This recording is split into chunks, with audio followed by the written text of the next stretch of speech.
listeners and viewers. I'm Alexander Stavropoulos. We have on tonight with me Ken Aaron from California, Michael Jankowitz from New York City area, where I'm also, Dennis Goldstein from New Jersey, and Victor Wallis, I believe, from the Boston area, Massachusetts, if that's right. So let's start with Afghanistan and the potential for millions of people to die from starvation in that country. So this is again Deutsche Welle. Let's hope that this sound works. Okay, after decades, you guys are hearing war, this? the U.S. and its allies called it quits, leaving the Taliban in charge. And if there's a set of images that best capture how Afghans reacted to the Taliban takeover, it is these. Desperate people clinging onto a U.S. military plane as it departs Kabul airport. Images from the 16th of August, the day after the Taliban entered Kabul. The city's airport would go on to see worse scenes of death and hopelessness as people struggled to leave the country. All of this leading to inevitable finger-pointing at the United States for, quote, abandoning Afghans. President Joe Biden would have none of that. American troops cannot and should not be fighting in a war and dying in a war that Afghan forces are not willing to fight for themselves. Now, there is some truth to that. While many brave Afghan soldiers did fight, thousands did surrender to the Taliban. For Afghans, of course, that meant dealing with the Taliban they feared would exact revenge on people who worked for Western nations. Thousands camped out in muck and waste outside Kabul airport, hoping to be airlifted.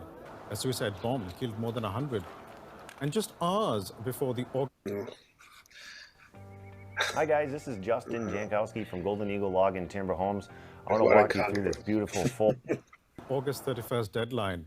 The last US soldier boarded the last military plane out, leaving the Taliban fully in charge. Introducing the Aero Reflective Rain Jacket with Hyper Reflect technology. This 3-in-1 jacket is the... Now, Ali Latifi is one of many who was there as the Taliban took over. He's an Afghan journalist whom I've spoken with over the years about developments in Afghanistan. He's in Doha now, and I reached out to him to ask what it was like in Kabul in those weeks of transition. To be quite honest, everyone thought that, you know, the day the Taliban would come, the world would end, that there would be, you know, mass killings on the street, blood everywhere, that, you know, it would essentially be like an Armageddon. And luckily it didn't turn out that way. You know, there was a lot of fear, especially like the day on August 15th, when there were rumors that the Taliban were coming into the city. You know, I was out in a very busy, highly trafficked area of the city going to meet a friend for lunch when, you know, I just saw hundreds of people just running in each direction. It looked like a disaster movie. And, you know, it was the last time I had my headphones on the streets of Kabul. I take off my headphones and I'm like, what's going on? And people are saying the Taliban are coming, the Taliban are coming. And everybody was just running, screaming, like just trying to get into cars, trying to get away, just panicking. It turned out that it was a completely false alarm, and, you know, they didn't end up coming until the middle of the night. But that was the level of fear going into it. And then the initial days after they actually took over and they could be seen everywhere on the streets of Kabul, you know, the streets were very empty. People were afraid to go out. They didn't know how to behave. They didn't know how the Taliban would react. You know, there was no economy. Most stores, most restaurants, most businesses were all closed. Offices were closed. So not a lot of people were going out. And then slowly, you know, like more and more people started going out, more and more women, although to be fair, you know, to this day, there's a lot fewer women out on the streets of major cities, including Kabul, than there would have been in years past, and even 5-6 months ago. But now what's happened is that the biggest issue for people is that there's no money. There's no money anywhere. And, you know, Afghanistan is an entirely cash-based society. Right. It's the kind of place where if you don't have physical money, you don't eat. And that has become the reality for everybody in the country now. You know, even if you were, you know, a millionaire that is something, who I'm had sorry to interrupt you, but it's something that we are seeing firsthand. Our correspondents have been to Kabul and they have seen that, which basically leads me to ask you, do you think that the Taliban can actually run a country? So far, they haven't shown it, because if you look at it, it's been 4 months since they took power, and the Taliban have not shown anything that shows how they would run a country. You know, they haven't put forth any specific exact laws saying this is exactly what we want. You know, they haven't set up, say, like a specific tax code. They haven't made any official statements to say that this is the way we envision this country. You know, it's been 4 months and I can't think of anything that they did that is a concrete example of how they want to run the country, or an achievement, or a step forward. I mean, you know, we're still using old passports from the Republic. People are still getting documents that say the Islamic Republic on top of it. You know, they haven't, you know, there's nothing. There's no specific law. There's no Alex, can we pause on this? there's no guidance into what they want a country. Yeah, what did you want to say? Is this just a guy in the street? Who is that guy? He's a reporter who's been in Afghanistan for years, but now he's just talking to them from Doha in the UAE. So he's not even talking. He's not there now. Yeah, so he's not. So he's just talking about news reports. What other people have been? I guess what other reporters have been telling him. So yeah, because all like chit chat. You know, man in the street. Are you upset about the weather? Yeah, you know? yeah. Well, it's not. He's not a public official or no, or part of an NGO or anything. No, nothing like that. No. So he doesn't know. Okay, great. So why don't we talk about it? Because okay, he doesn't have any data. He doesn't have, you know, he's got opinion. Sure. Let's, I know Victor's got to have something to say about Afghanistan. Well, I mean, the main thing I've read, and I don't claim any special knowledge of this, that they've have come back with a vengeance in their misogynistic policies and in enforcing them and restricting women from education and so on. So, I mean, broadly speaking, I just think that the whole thing, I think of Afghanistan going back to the 70s and the U.S. involvement ever since then, and that they've really shown that the effort to block a progressive regime in Afghanistan has finally been successful, if you can call it, well, a success in their terms, although not something that they can in any way be proud of, because it clashes with what they said they were trying to bring about as a pretext for their invasion, because they claimed, despite the fact that they overthrew a regime that had been progressive in terms of especially the place of women in society, they had nonetheless, after overthrowing that, tried to proclaim that their own intervention was on behalf of women's rights. That was the only humanitarian dimension that they proclaimed ever. And it's now it's been decisively shown to be empty, to be false. Oh, because of the pronouns, Victor, who's they? Who's they who should be embarrassed? Well, here I use they literally to refer to multiple, and so either the U.S. or the Taliban in this case. Oh, either everybody. No, well, no, it depends what I was saying. What statement are you referring to? I mean, who should be embarrassed about the loss of any advances made for females? The U.S. Okay, US, we should be embarrassed. The U.S. government, let's say. I'm not embarrassed. I never supported it. We should be embarrassed because the Taliban is taking away females' freedoms. Yeah, sure. The U.S. should be embarrassed. So we should be embarrassed for allowing the Taliban to recover control of Afghanistan. No, we should be embarrassed for having intervened in the first place, because it's the U.S. intervention that produced the Taliban. Oh. I mean, it's the U.S. intervention that produced that reaction. I mean, this is, I mean, in that sense, there's a parallel, you know, all over the Islamic world, that the secularizing movements that then incurred the wrath of the United States. The U.S. overthrew the secularizing governments, like most notably in Iran. And so the anti-U.S. reaction took the form of going back to a more fundamentalist form of Islam. And I think something similar you can say has happened in Iraq also. It's certainly dramatically the case in Afghanistan. The U.S. blocks the modernization, blocks the progressive policies, and then the only form that anti-imperialism, the anti-imperial reaction takes, is a reversion to much more ancient religious beliefs and practices and precepts. Well, I thought, okay, I'm not a scholar. So prior to the U.S. invasion of Afghanistan on the pretext of having to do with 9/11, Russia was there. Yeah, well, and Russia was trying to make it. I'm sure they were trying to make it secular, right? And so they made. Oh, progress. the Soviet Union, yeah. The Soviet Union. They were making progress in making it a peaceful country. In the 70s, yes. I mean, but after that, it was that's when the U.S. started to intervene, was in the late 70s, and that's what provoked the Soviet invasion. And the Soviet invasion sort of did raise some obviously opposition in Afghanistan, and it somewhat discredited the project that the Soviets had earlier been identified with, which was a progressive project. But they hung on for a while, but were eventually defeated, since it did involve sort of reacting against an external power. So the reaction against the external power, in that case, the Soviet Union, but the U.S. wanted the Soviet Union to intervene. You probably all know the famous statement made by Brzezinski, gloating over the fact that he'd provoked the Soviet entry, and that had led the Soviet Union to the point of collapse.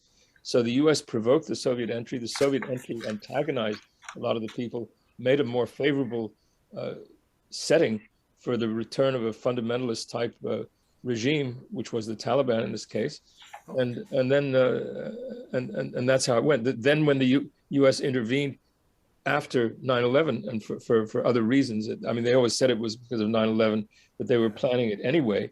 When the U.S. intervened after that,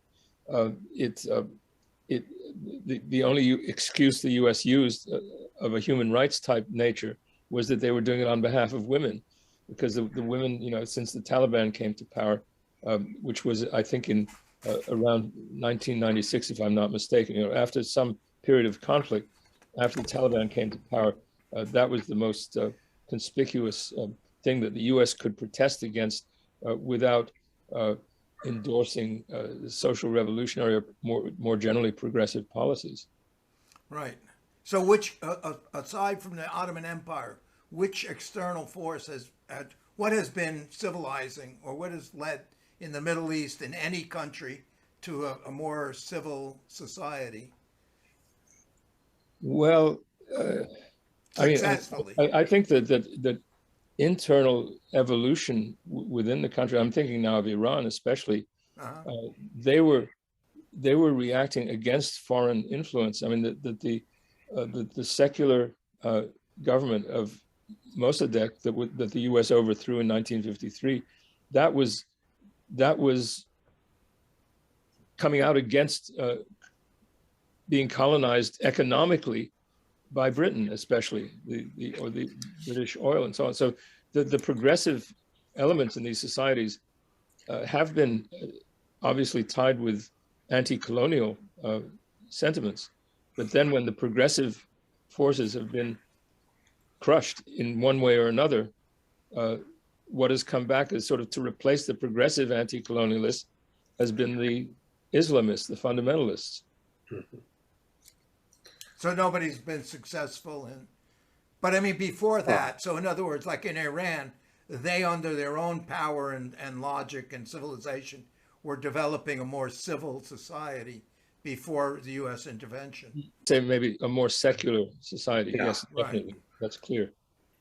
Can I add something to what Richard said? Is that in the 1980s, late 80s, when we were supporting in Afghanistan, we were supporting the regressive, for lack of a better term, but regressive fundamentalists.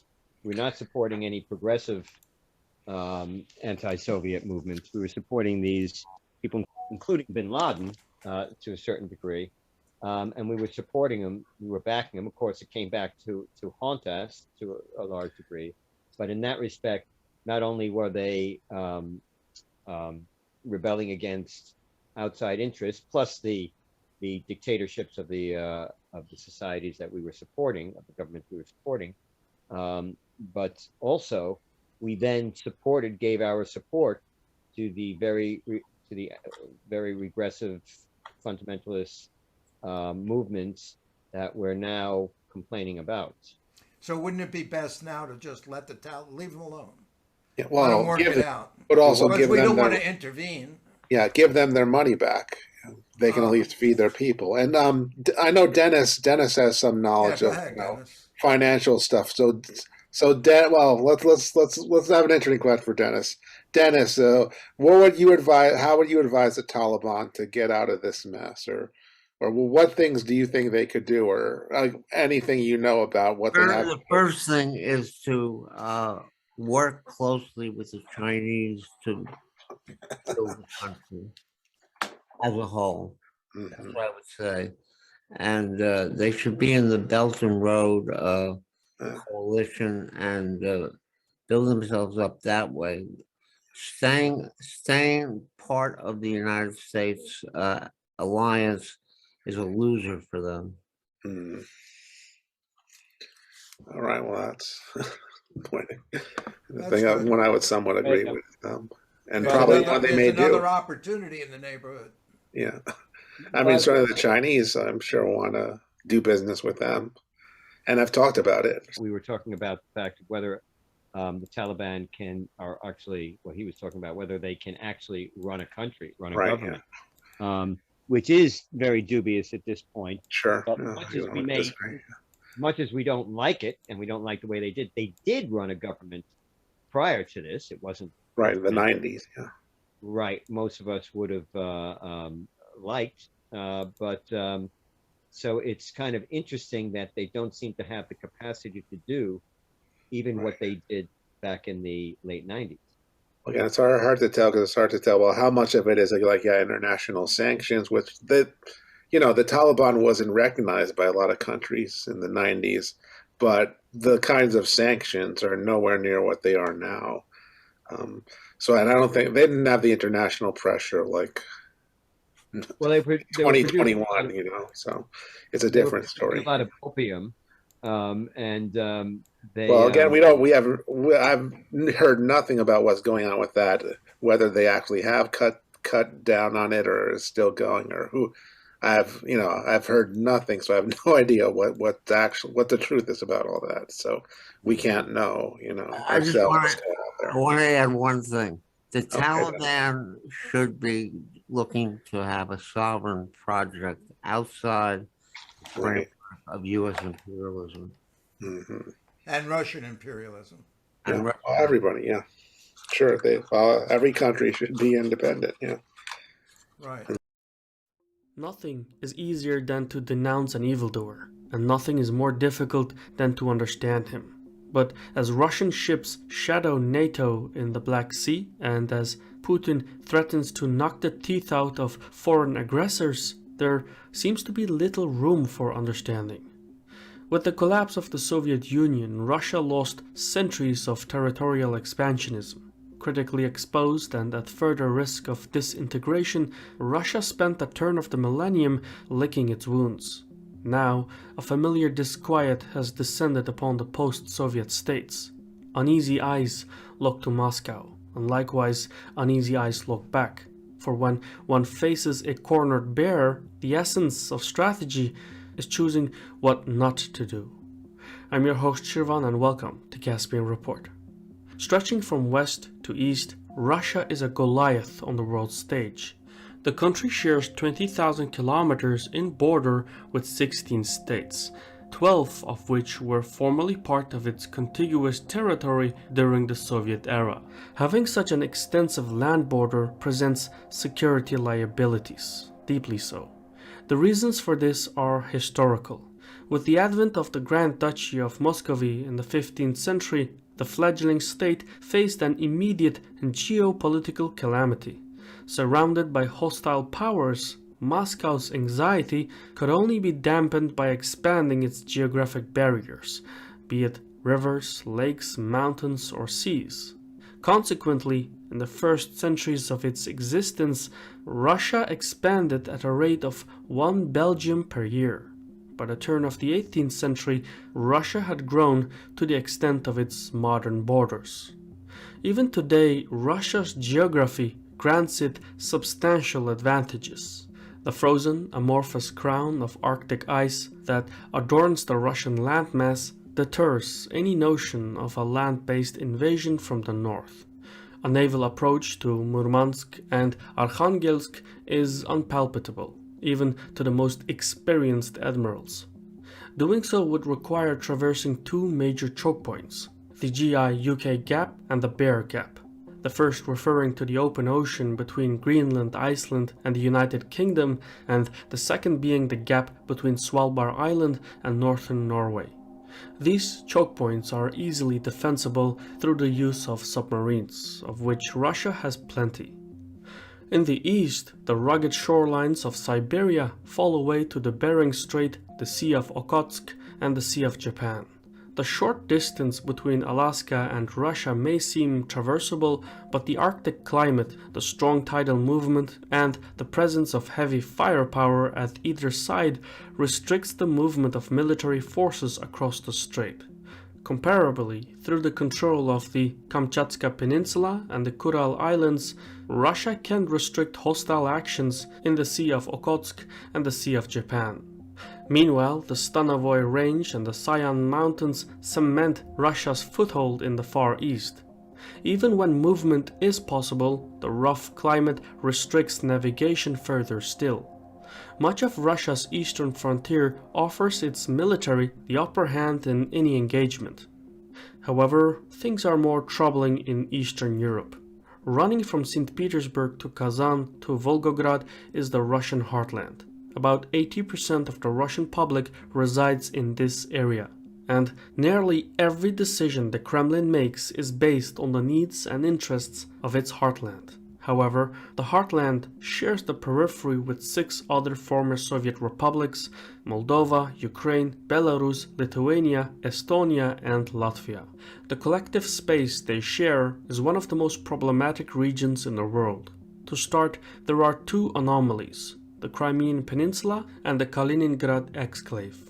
Both function as strategic military bases that deny the entry of hostile forces in the Black Sea and the Baltic Sea. Both regions are packed with heavy armaments and area denial weapons. Foreign powers tend to think twice when nearing Crimea and Kaliningrad. Should a hostile power control these assets, movement in the Russian heartland would be immediately exposed to disruptions. In between, from north to south, is the European plain. This permissive terrain extends like a triangle from the Netherlands to the Ural Mountains.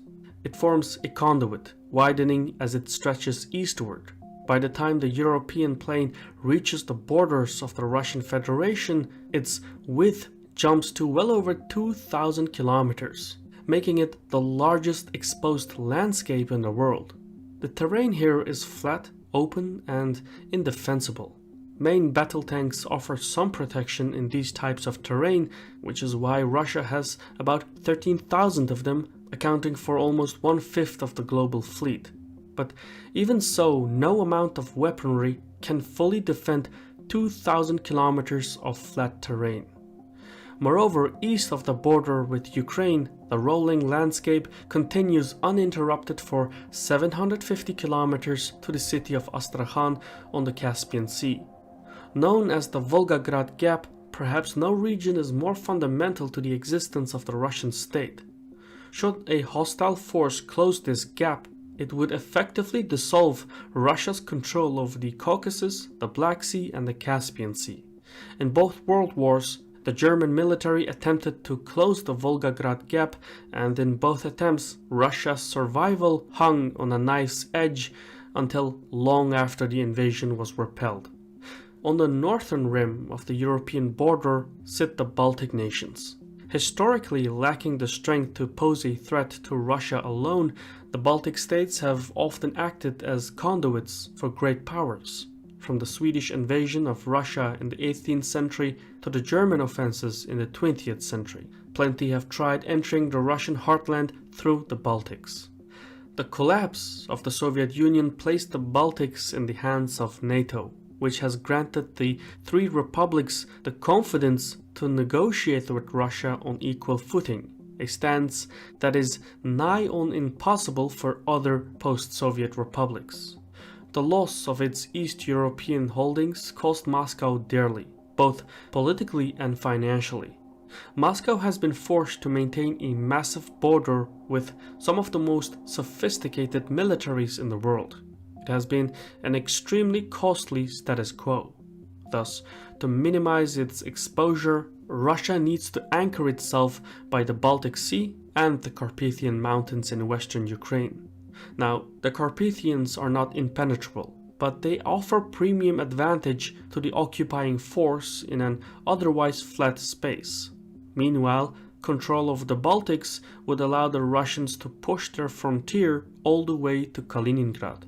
Hence, by restoring the Soviet borders, Moscow would reduce its exposed flank by the European plain to 600 kilometers, a significant drop from the current 2,000 kilometers.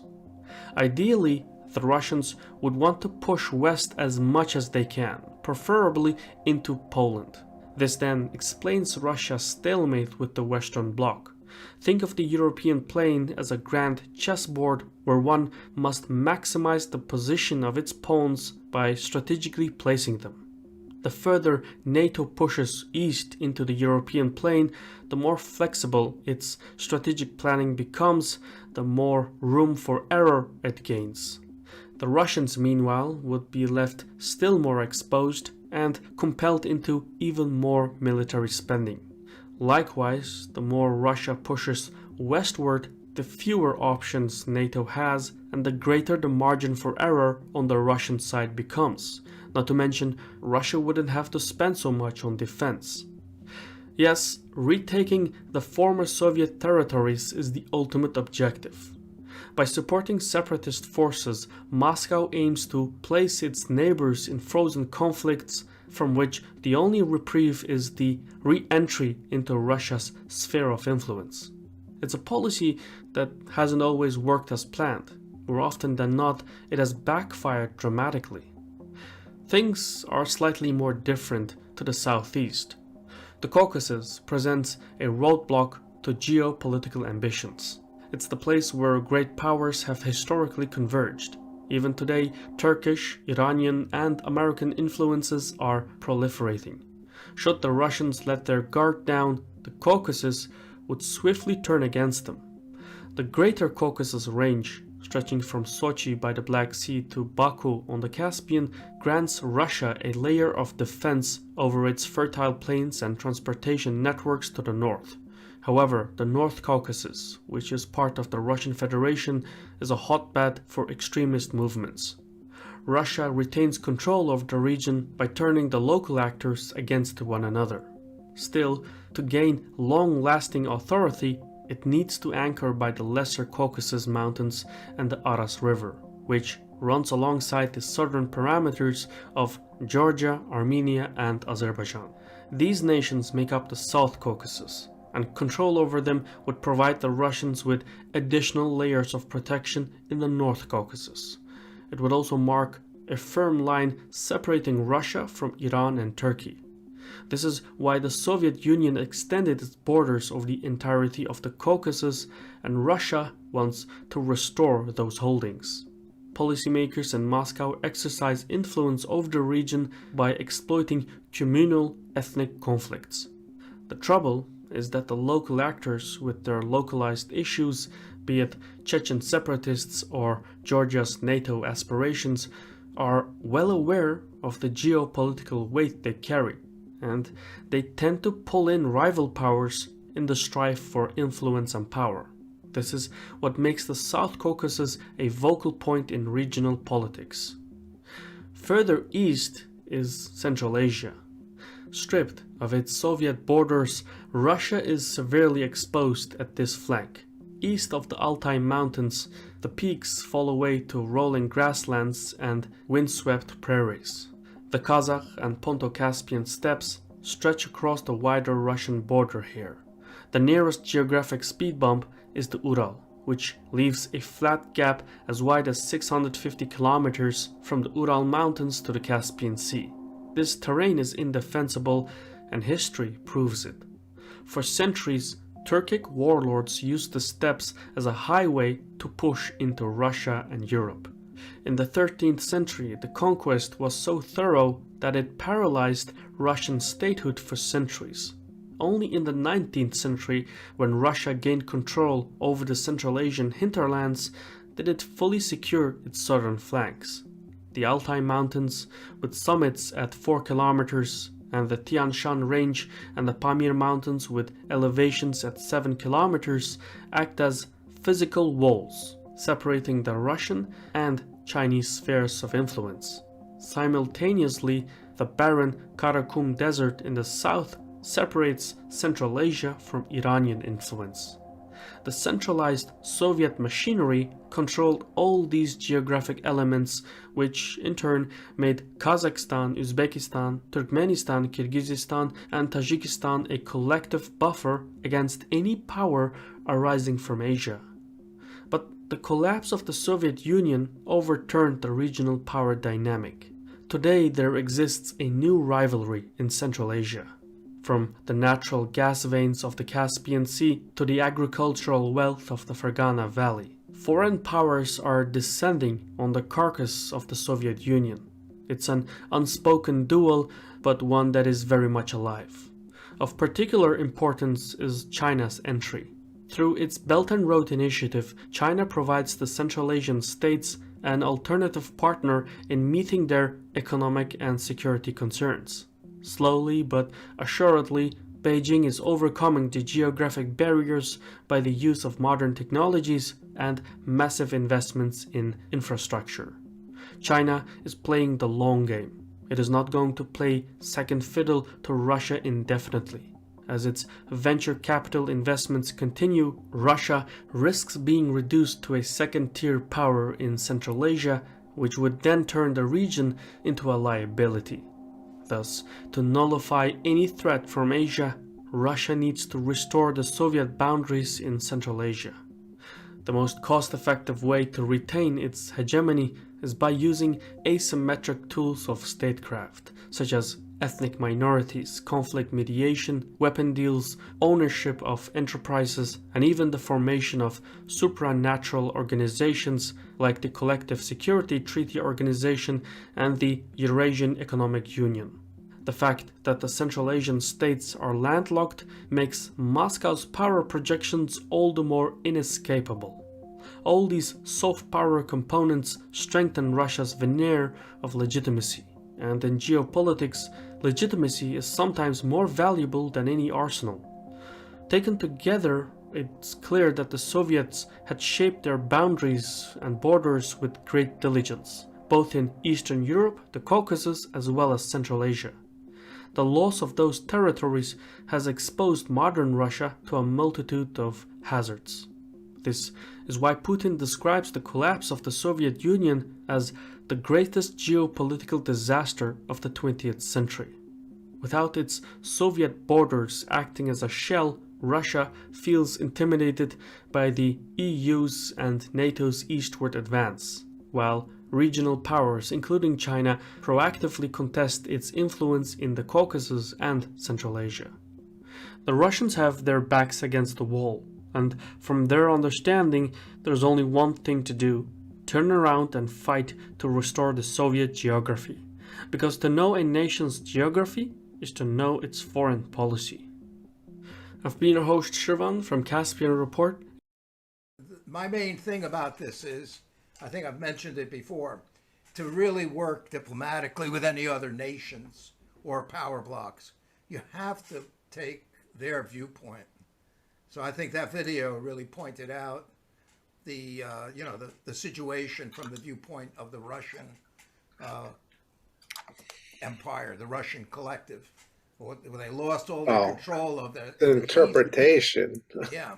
by basically an Azerbaijani NGO, which they have their, own. So let's see. What do you think about that? Let's go to Victor and Dennis. What do you think about it? Has Russia got its back against the wall?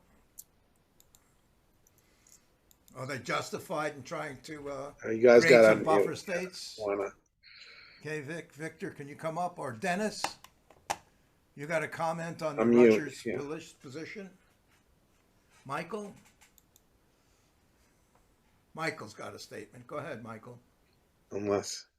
Yeah, well, actually, if I'm going back to when I was a kid, and after World War II. Yes. We can hear you, Dennis. Let Michael finish. Go ahead, Michael. Who wants to speak first? You, Michael. Go ahead. I'm just going back to the post-war period. It was pretty well. I mean, every adult when I was a little kid. Which war, Mike? The war, World War II. Okay. Everybody knew. They said, why was the Soviet Union occupying Eastern Europe? Well, they wanted a buffer zone. They were invaded by Nazi Germany, and they didn't want it to happen again. This was like just basic common sense. So they wanted a buffer, and you can't, logically speaking, you can't blame them. If you get invaded, and not only by Napoleon, but also even worse by Hitler, and your country you go through this massive war and you lose tens of millions of people, and you almost lose, the entire territory where most of your population lives and where most of the resources are. You get a little defensive. So they wanted a buffer zone. It's perfectly logical. And they still want that right now.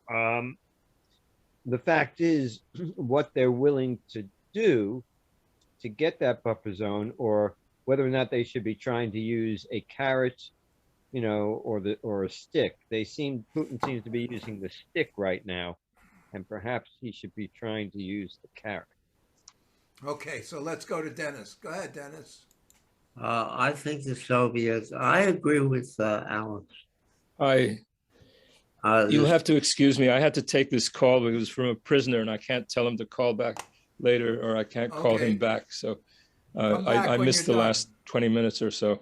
Forgive me. All right. Well, we're talking about Russia trying to secure I'm not hearing. territory buffers. Sorry, I turned off. Yeah, Victor, go take care of this. Okay, that's done. The interruption is over. I'm sorry. No problem. Okay. Yeah. We're just going over Russia's desire to reestablish its buffer states. Go ahead, Dennis. I think that the worst thing that the Russians ever did was get rid of the Soviet Union.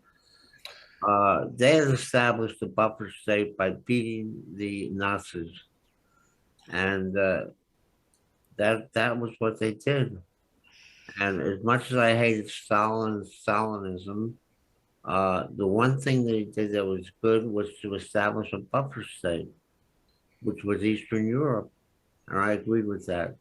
The thing with Gorbachev and Yeltsin was that they moved towards capitalism instead of moving towards socialism.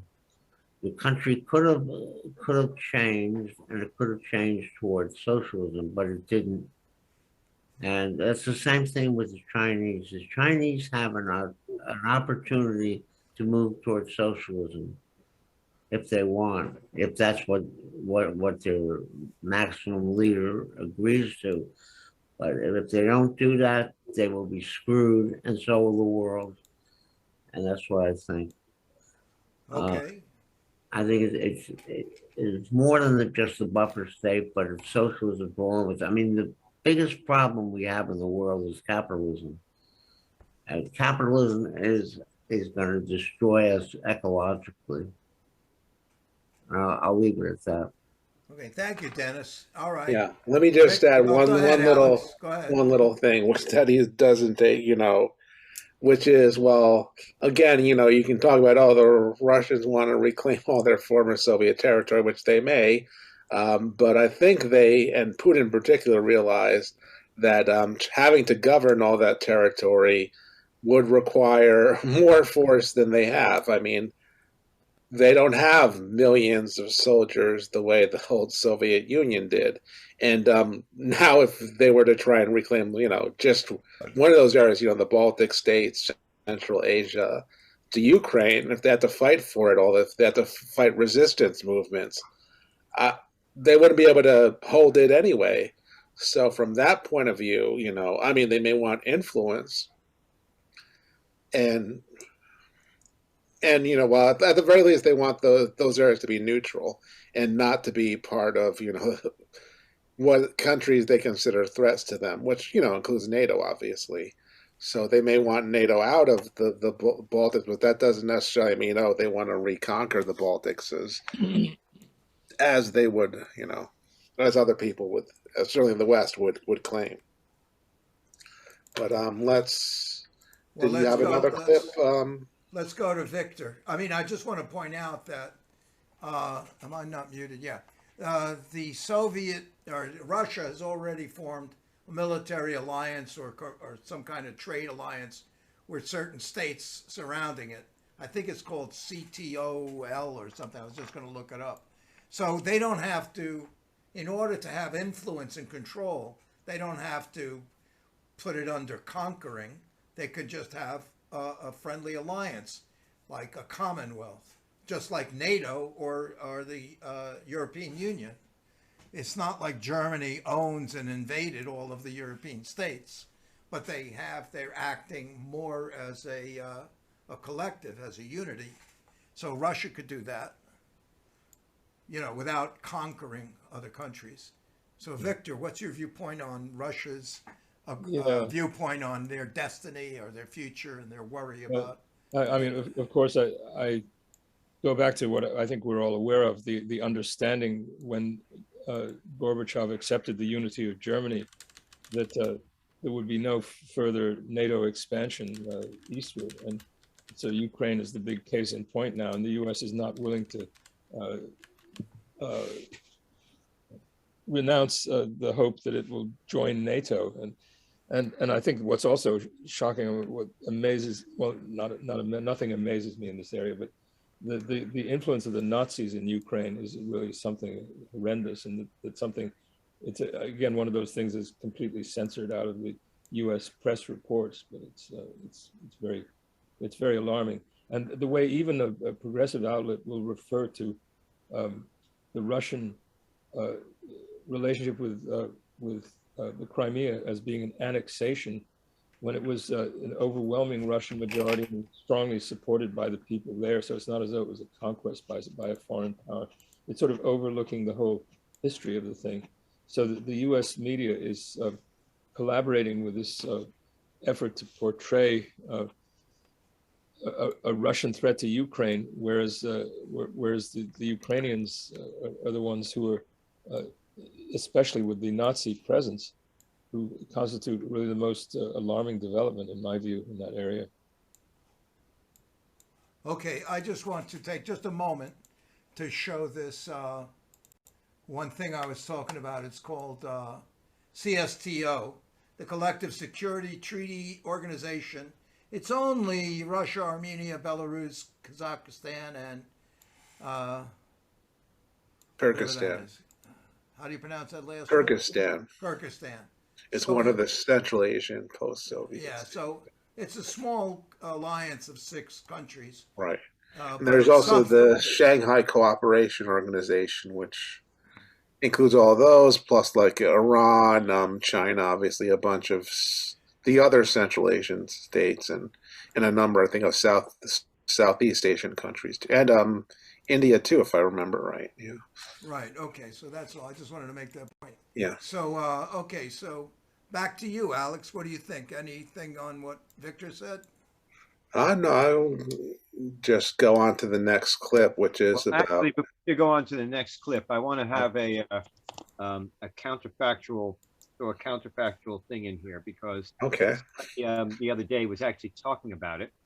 A few people remember that when the Soviet Union fell and Yeltsin was put in, there was actually talk of having Russia join NATO.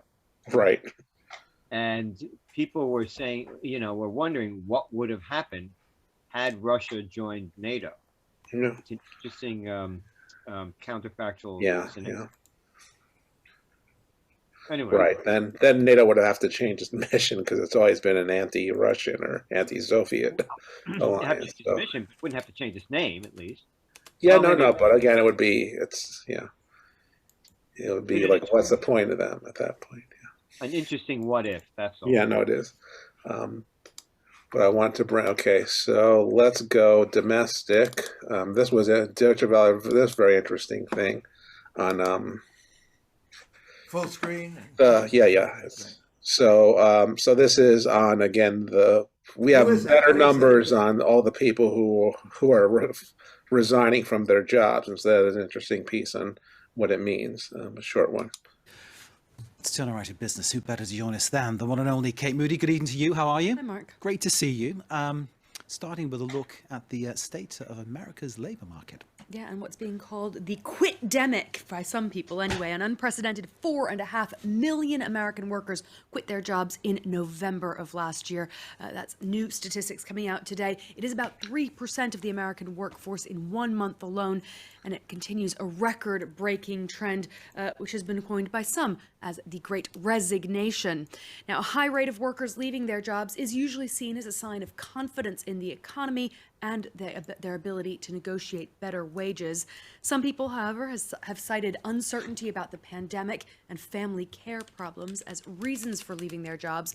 All that has contributed to the imbalance in the number of unemployed people who say they still want to work and employers' ability to recruit enough staff. The U.S. Labor Department reported 10.6 million job openings in November. That's slightly lower than the previous month, but still historically very high. Data show there are roughly 2 workers for every 3 job openings at the moment in the United States. 2 workers for every 3 job openings. It's something to consider, isn't it? Now then, staying in the US, a non-American car maker has become the country's bestseller for the first time in nearly a century. Kate. Toyota, Mark, sold more cars in the United States than General Motors in 2021. It is the first time since 1931 that GM has not claimed that top spot at the end of the year. GM said on Tuesday it had sold 2.2 million vehicles in the U.S. last year. That's a 13% drop from 2020. Japan's Toyota, meanwhile, sold 2.3 million. Now, key to this shift is the global shortage of semiconductors. Manufacturers in all sorts of industries around the world have had to slow their production because they can't get their hands on enough microchips, about 2/3 of which are currently produced in Asia. Toyota had essentially stockpiled chips, which allowed it to better navigate the supply chain disruptions. Industry analysts do say that GM is likely to recapture its dominant position in the U.S. market in the coming year, Mark.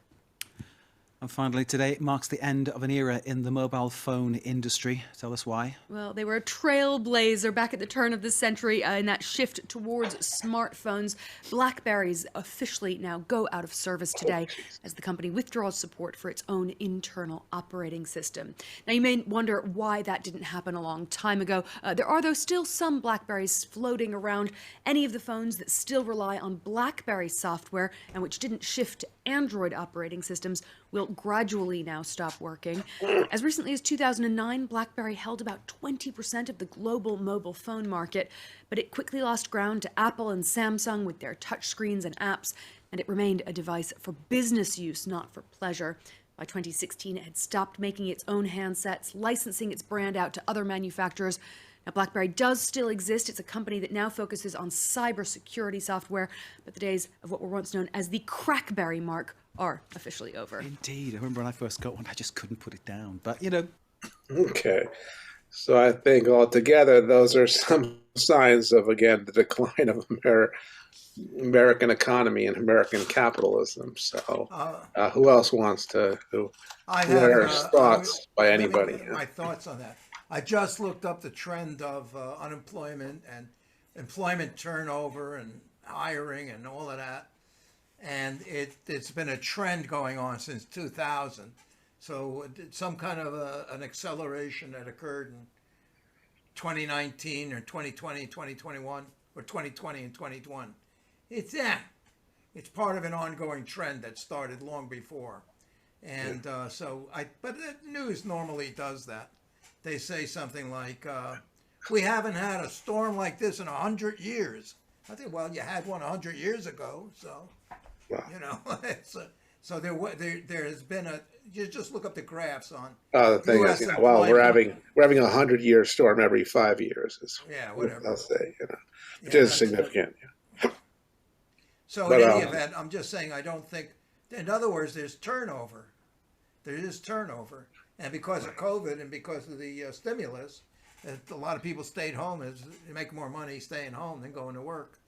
Right. People, you know, so. Well, yeah, now this is after all those extra unemployment benefits are over too. Yeah. So that's interesting that people are staying out of the workforce. Well, they're not being forced to go back to work like the capitalist would hope, you know. Yeah. Well, part of it, that one thing they didn't cover and wasn't being discussed is perhaps they feel that certain companies and certain corporations aren't protecting them enough. Oh yeah. And we saw that with Amazon, and we've seen that with other companies as well. So people out of well-grounded fear have maybe emptying out of the workforce or looking for jobs that do give them more protection.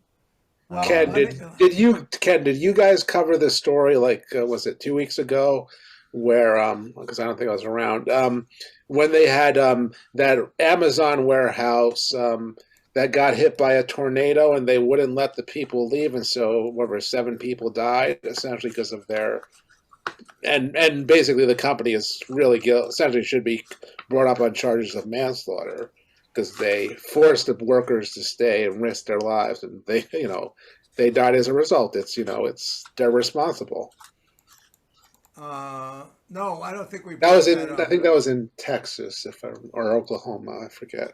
Yeah, we did cover it, Alex. We did. Okay. Okay, you guys see this? This labor force participation rate, 20 years and over, men, from 1985 down to 2015. Okay, so there's long-term trends going on. Right. They pick something. I can say more women coming into the. Well, whatever the motivations are, the correlations and the causes. Yeah. I'm just saying that these trends are long-term trends. Here's a trend. There's some peak here in whatever this is. You got to blow that up, Ken. You can't. Yeah, there you go. So this is 2012. It's hard to read this. 2014, 2018, 2015. So there's trends that have been going on. It started going down, and this is 2016 when Trump came in, I guess. And I don't even, I'm just saying, looking at all these graphs, a lot of times. It's an end for what Marx would call the reserve army of labor that keeps, wages low. Whatever, right. But the big thing that Elon Musk talks about a lot, I'll confess publicly, I think he's a real asset. He's pushing the society forward technologically. I think disagree with towards a better society. But in any event, the big fear is low-level jobs disappearing to robots. Well, they know that's going to happen. You take a look at the Tesla factories. The big reason Tesla's successful is because he's been able to produce 970,000 cars. He's just overproducing everybody because he's automating everything. So he's streamlining it, and he's got robots putting it together. So he can get it much done faster than BMW or Mercedes or any other country. Yeah, but at the same time, the company is wildly overvalued based. Oh, absolutely. I don't think it's profitable. I mean, you could argue it's a Ponzi scheme. Oh, well, okay. And people argue, well, the next time we have a big economic crisis, it'll fold like Enron did. It'll get exposed because it's so overvalued. People will leave, take their stuff, sell their stock to deal with their other problems, and it'll collapse. That's right. And then we'll all be walking around in the field saying, "You got any peanut butter?" We'll all be starving to death. That's good. Okay. So in any event, let's see, Victor, because, we haven't had that much from you. What do you think, looking at, you're still working, right? You're still holding a position. Yeah, it's a part-time position, but yeah, I still. But still, so you run into people who work during the day. Yeah. Yep. So what do you think about the labor market and the white collar labor market and the blue collar labor market? Yeah, well, my own immediate situation, I don't think is typical enough for that, because I mean, I do it partly out of commitment, and it's partly teaching is a political function as well as a job. Yeah. And but I think generally, I don't claim to be able to unravel the whole job situation now, but I think what's also important as a factor is the fact that there are these vaccine mandates, and a lot of workers don't like to be told what to do. You know, even if they are willing to get vaccinated themselves, they don't believe it should be told. And I'm actually confronted with that situation in my place. I'm going to try and get a medical exemption, but that's another. I don't know. We're not allowed to talk about this issue, I guess now. But the other thing that I would mention in conjunction with the situation of the labor market is the enormous increase in the number of strikes recently, and so the fact that there's viewed for whatever reason to be a labor shortage has put workers in a position where they feel they can step out on a limb more. They can take more chances by going on strike, and they have, I guess, maybe there's enough of a greater progressive representation in Congress that they can perhaps hope for legislation that will give them more protection when they go on strike. I mean, that's always a big issue. But I think that the increase in the number of strikes is something that may well continue. And in this context of a labor shortage, it makes it gives the workers more leverage in their struggle for better working conditions. I'm going to have to leave now. I got something else to do at 10, but thanks again. It's always a pleasure to join all of you, and I'll join whenever I can. Oh, thank you. Thank you, Victor. It's always a pleasure to have you. Yeah. Thank you. Good night. Good night. We may have put good night. Hey, yeah, we may have put Dennis to sleep. Okay. Yeah. Well, quiet. Hey, Mike. Let me ask Mike a question. Mike, you're in. You're an actor. You're in the acting of the thespian field, and that's always been, sunshine and billionaires and yachts or starving to death. So what's the work scene in the theatrical area?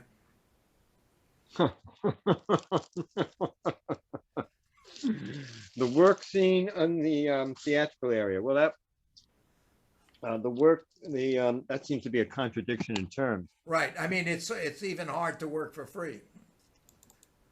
Yeah. Yes, it is. But it's always been a problem in the acting field.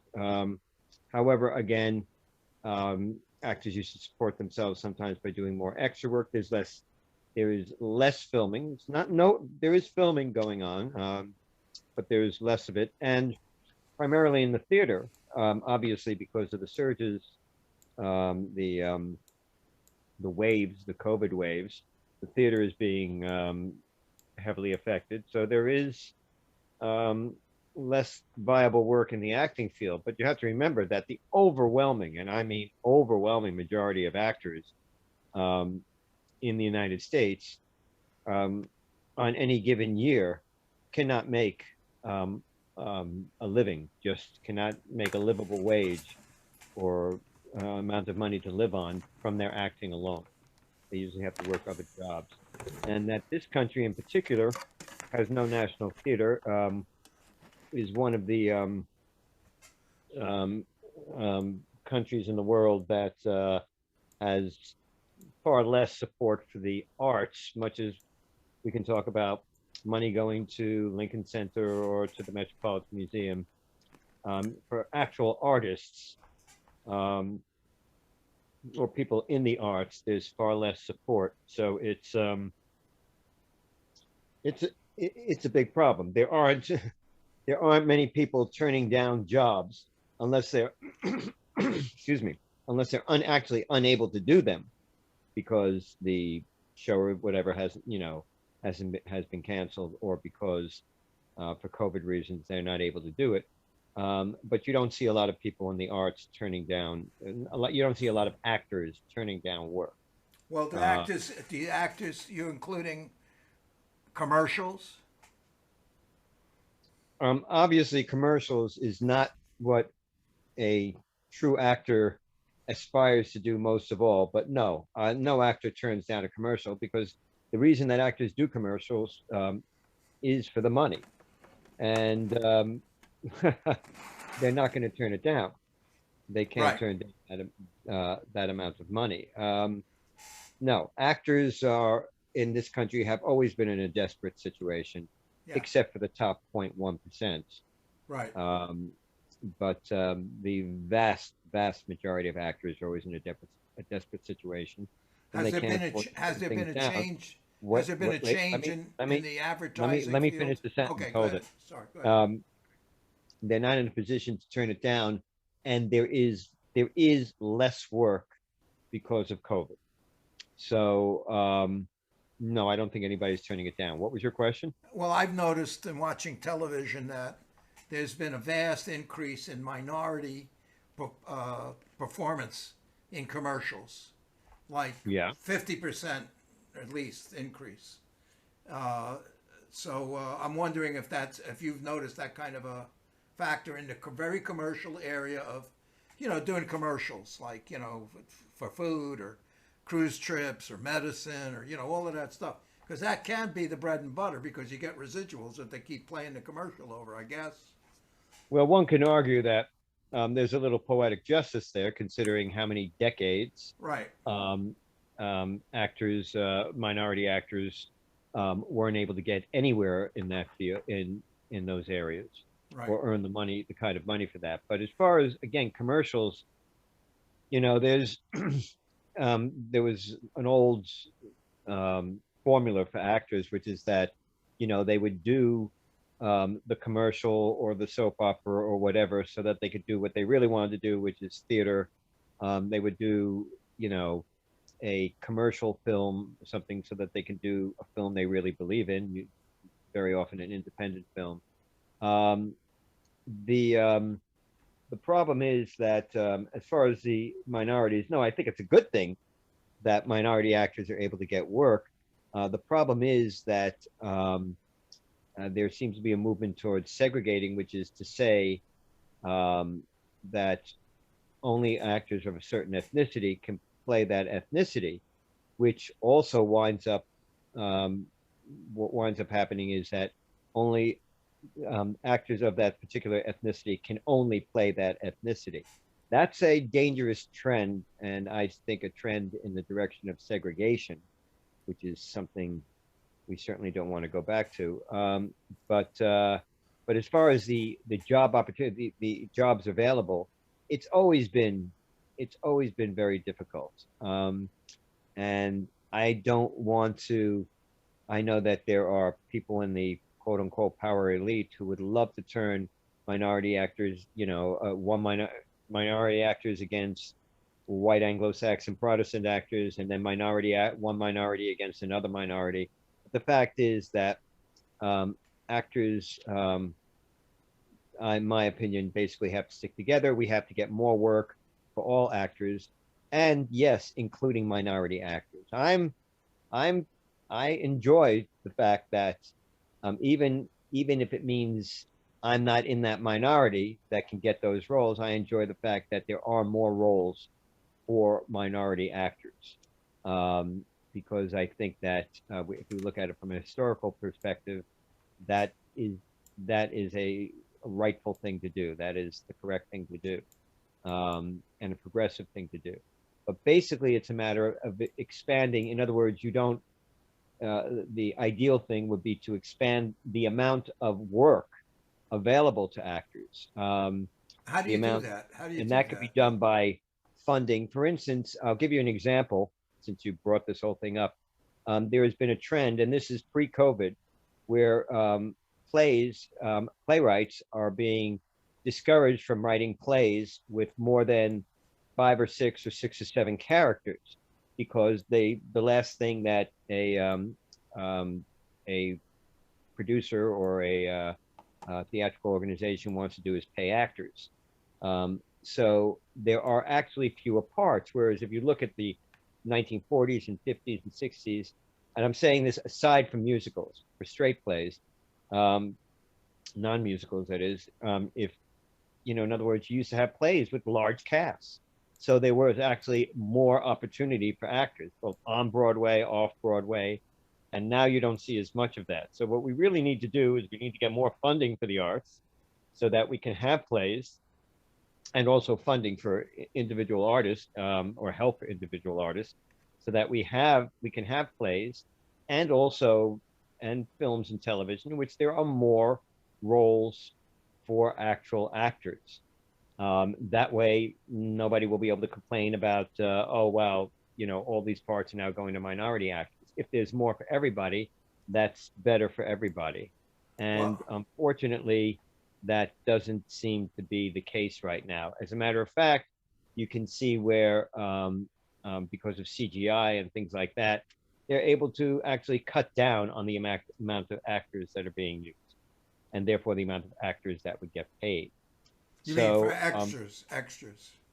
Well, they can cut down the amount of extras. They can also cut down on the amount of actual actors in featured roles, and that's in film and television.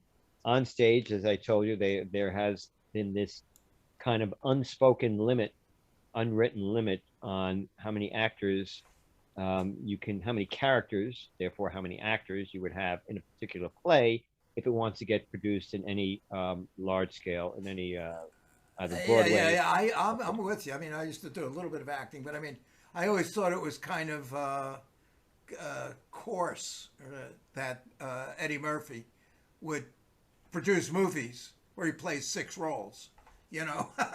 He's taking jobs away from people. He plays the barber, and he's the deli man, and he's his mother and his father and his uncle, and he plays the cop, and he plays, he takes all the roles. Every time somebody does that, I think Tyler Perry does it also. But, occasionally it's appropriate and it's funny.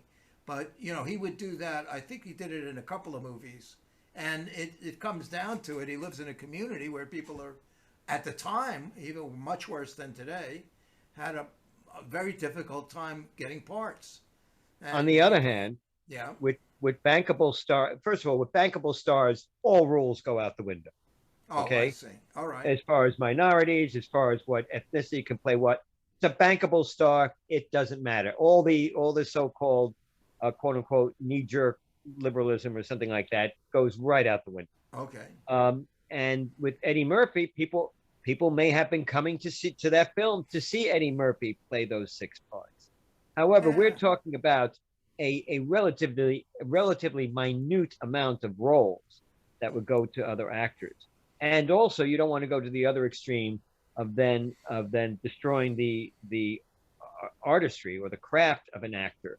For instance, the idea, what I was saying before about actors only, being typecast to the point where they can only play a very narrow range of parts, goes against what actors, most actors, I would even say, aspire to do and what they're trained to do. So you have to take into account the artistic considerations as well as the economic and hiring situation. Okay, now there's one other thing that goes against what you're saying. I really want to know what your opinion about it is. In the movies, at least, where they put together between 6 to 15 celebrities to make a movie, especially in the Avengers type movies, but also in Knives Out, where they'll do like Agatha Christie things like who killed the old man, if the butler did it. But like Knives Out was a similar one. And now there's another one with Leo DiCaprio called Looking Up. That must have about 8 or 9 celebrities. Don't Look Up. Yeah. Don't Look Up, right. 8 or 9 celebrities in it. And I've seen it, Ken. It's not bad.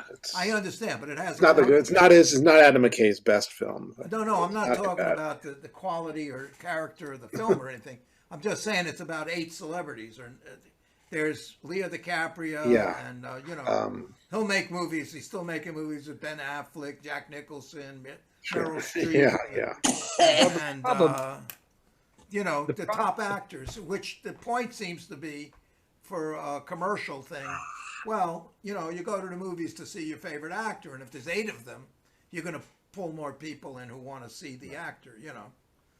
However, yes. Now that's what I want to get your opinion, Michael. Go ahead. Right. Now that goes back to something, and I'm going to have to paraphrase him, but that I once heard Paul Newman say, which is that he wasn't worried about whether or not they're going to be good actors. There'll always be good actors. There'll always be good directors. There'll always be good writers.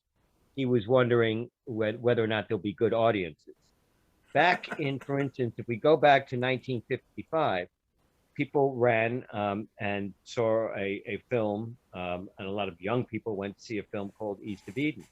It had no major stars of the period. Julie Harris at the time, brilliant actress, but not a major star. Raymond Massey was no longer a major star, a supporting actor at that time. And there was this actor named James Dean that nobody heard of. Right. And yet people flocked to see it. People would go to see films that didn't necessarily have stars, but that might have had good acting, or that were good films or something.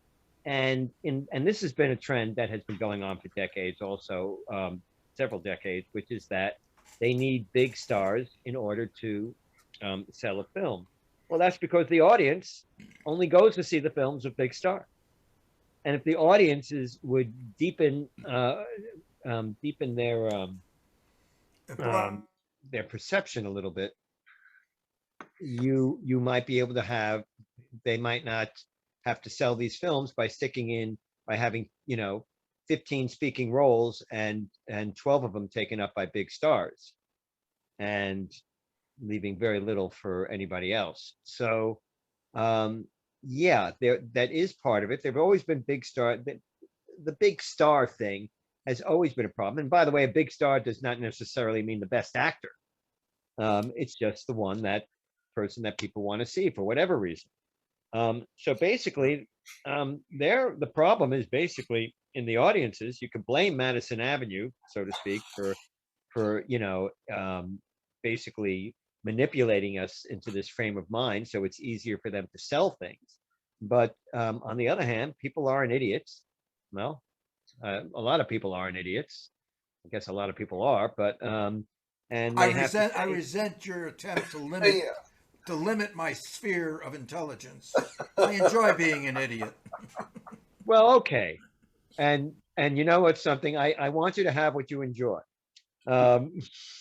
So no, the fact is that, people have to take chances. Nobody wants to take any chances anymore from either end, from the audience's end or from the producer's end. Nobody wants to take a chance. Nobody wants to take a risk. Nobody wants to say, let's try this, see if it works. And there's too much money involved. It's too corporatized. Everything is too corporatized. And therefore, it's all about the bottom line and the economy. I mean, we were just talking about robots, people using robots. Okay, then people don't matter. And if it gets to that point, then, when there's these massive upheavals and wars and things like that, and riots and everything, people will say, gee, how did that happen? Well, look at what was happening all along the way. I mean, if we this is going to sound like a trite, almost, corny saying here, but the fact is, if you put money first, foremost, and far above everything else, just put profit far above everything else. I mean, profit has its place, obviously, but you have to put it in perspective and to have a sense of proportion. And when profit becomes everything and everything else becomes nothing, no pun intended, but you get what you pay for. I hope that covers your question. Ken, you're muted. Well, isn't that a good thing that I was muted? I thought that I was contributing much more than I normally we did appreciate would, it, Ken. Yeah. So, how about you, Alex? You got another piece you want to throw up? Otherwise, yeah. I'm gonna, I'll just pick something that's completely not relevant to anything else. Oh, this is relevant, which is what's going on in the Golan Heights, Israel. Oh, the Golan Heights. Yeah. Okay. So, this is from the Gray Zone, Ben Norton. So it's going to talk about the expansion of settlements there. Of course, they're illegal. It's illegal occupied territory of Syria. But also, again, it'll talk about, well, something most people don't normally talk about in regards to Israeli politics, which is... Wait a second, for the benefit of our listening audience. I thought that our hero, Mr. Trump, recognized Israel's rights to right, be and no other country in the world, well, to except be the in U.S. the and Golan Israel. Heights. He recognized their ability to be in the Golan Heights, didn't he? Yeah. Oh, so but it's still against international law. So and it was condemned in the UN, right? And Biden hasn't repealed that. But I understand. But don't say they have no right to be there because you're. Oh, they have the right of conquest, which is illegal under international. Okay. Putin has the same right to Crimea because that's how he took it. And that's right. There you go. Okay. All right. But they also talk about the role of the Golan Heights in the water supply for the Levant, which is interesting. Here, let's play this. Apartheid regime has continued to expand its colonialist policies. Could you ever run since that up the to full creation screen? of Israel? I mean, Oh, even before, which is 1947. It is full screen. It is full screen. 1948. Even before that, the Zionist movement was fundamentally based on settler colonialism. One of the founding fathers, the most important figure in the modern political Zionist movement, Theodor Herzl, referred to Zionism as a colonial project. He referred to it as, quote, something colonial. He wrote letters to the British colonialist, this genocidal maniac, Cecil Rhodes, asking for support from Cecil Rhodes, the colonizer of Africa, asking for support from the British government for this colonial project. He considered modern-day Argentina and Uganda, and eventually they settled on Palestine.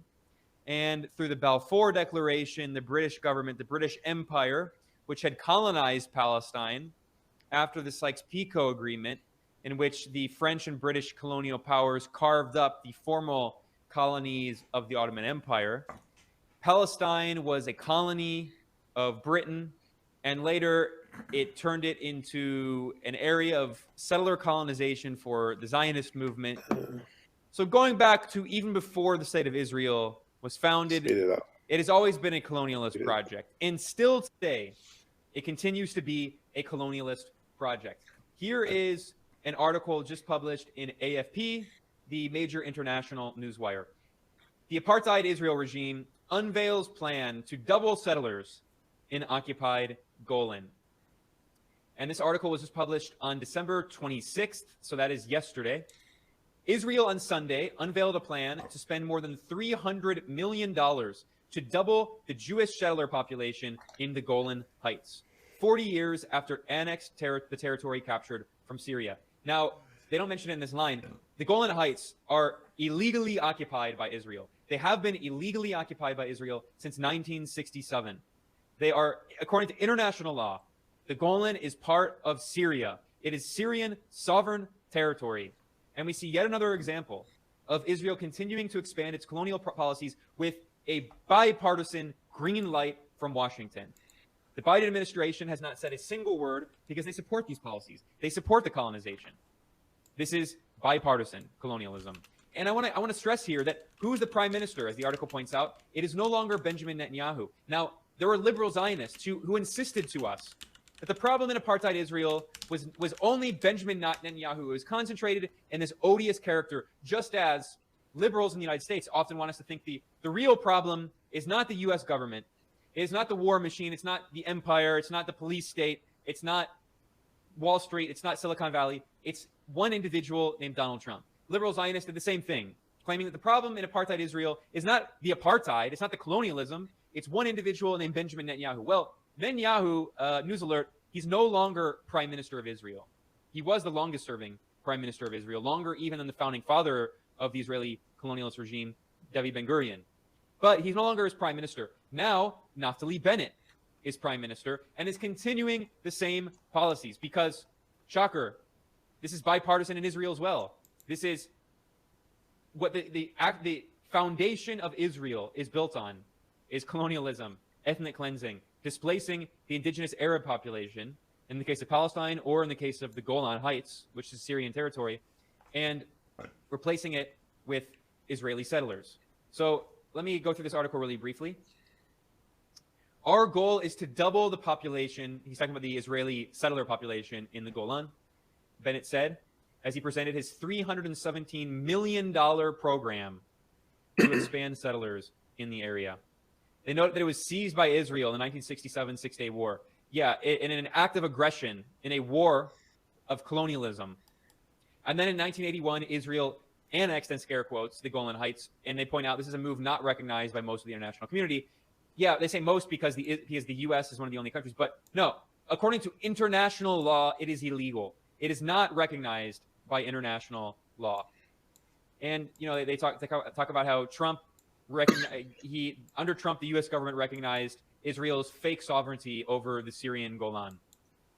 So we see these bipartisan policies.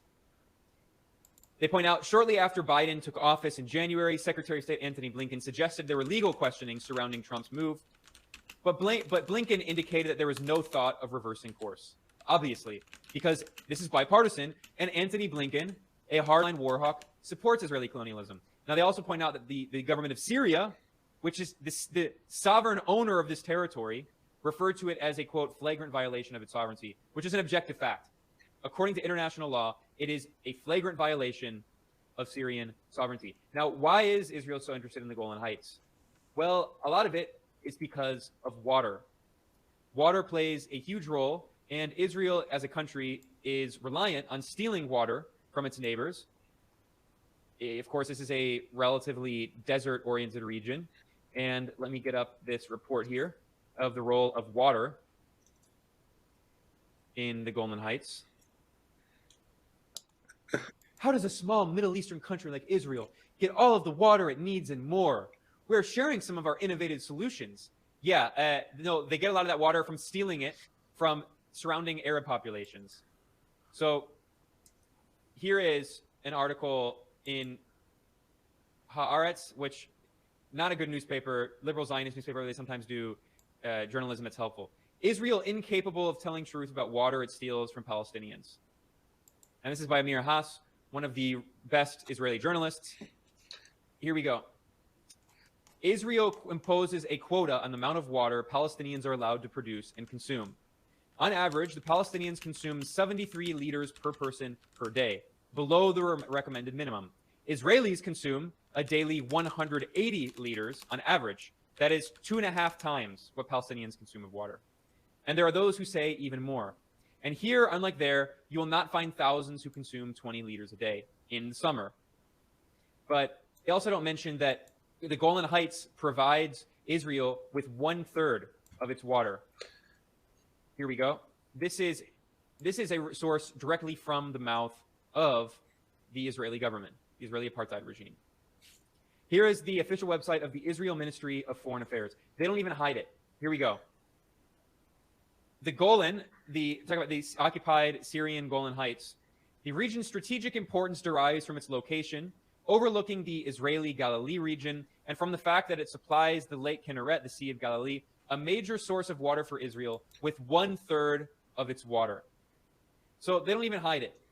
Israel uses this to steal water from Syria, just as it also steals water from Palestine, because the Israeli apartheid regime is a regime built on colonialism. So okay, so we'll let him finish that because it goes on in that vein. It's not going to add much. It also, well, he doesn't mention here, but there's also oil that was just discovered a few years ago in the Golan Heights. So that's another reason for Israel not to want to give it up.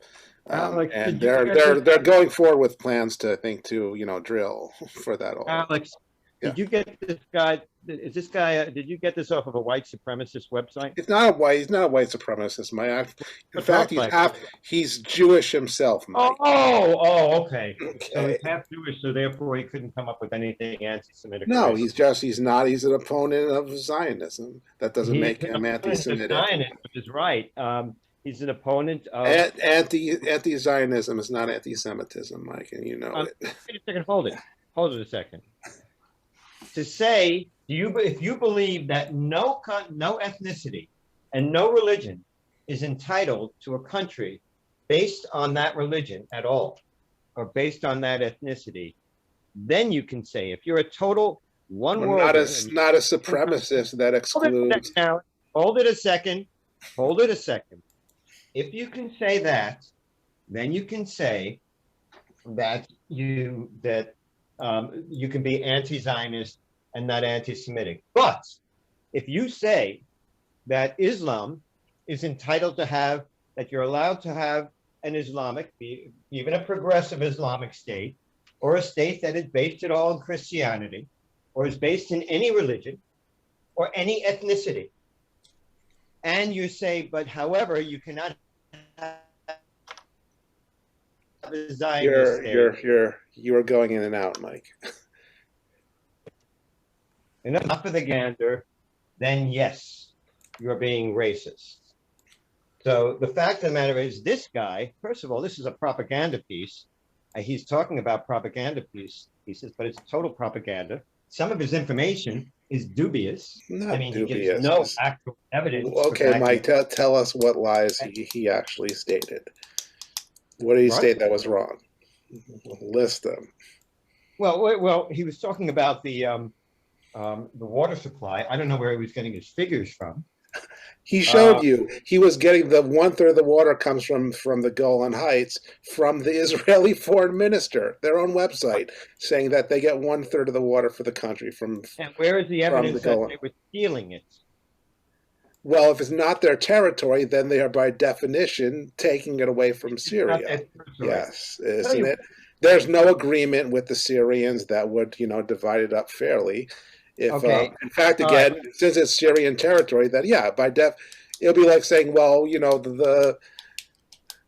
can't say that the Russians are stealing whatever from Crimea because when the Syrians had the Golan Heights, and there were Israelis living below the Golan Heights. I don't call them the Golan Heights for nothing.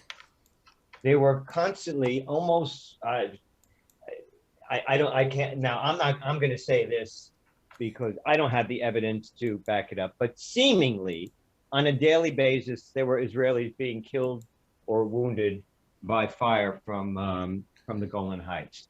If you are going to argue that Russia has any right whatsoever to defend itself, to defend its borders, and defend itself from outside aggression, then you would certainly argue that Israel had a need. Well, again, that's a justification for them. Heights. On the other hand, Mike, I don't know if you know. Alex, I don't interrupt you. Don't interrupt me.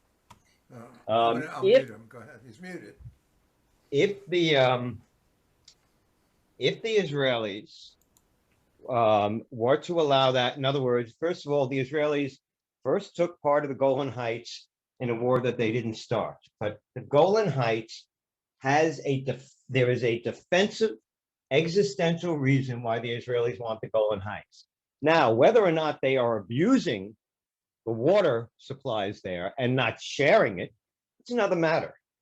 But this guy is basically using things to argue against the existence of Israel in a way that personally I found racist and anti-Semitic. I found that he was the type of guy that when I was younger, we would beat the shit out of him on a street corner. Okay. And the fact of the matter is, and the fact that he's a propagandist doesn't help at all, but I'm just listening to a bunch of propaganda. I mean, do you have any pieces covering this thing? Mike, this is where your lack of historical knowledge is an issue, Mike. Alex, you can't answer my question to you. I'm going to, Mike. I'm going to explain. You haven't heard it yet. Are there any journalists covering who are actual journalists? You have any piece from an actual journalist covering the situation on the Golan Heights? First off, he is an actual journalist. He works professionally for years as a journalist, Mike.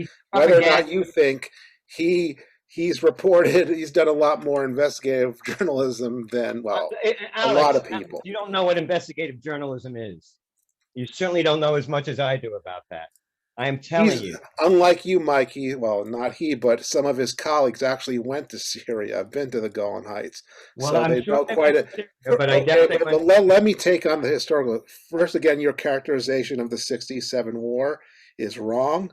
Remember, it was Egypt that got involved in the war at the beginning. In fact, again, there's all the evidence there, it's beyond this particular question, but the evidence there is that there was no threat. In fact, Itzhak Rabin, a future prime minister, was the chief of staff of the Israeli Defense Forces at the time.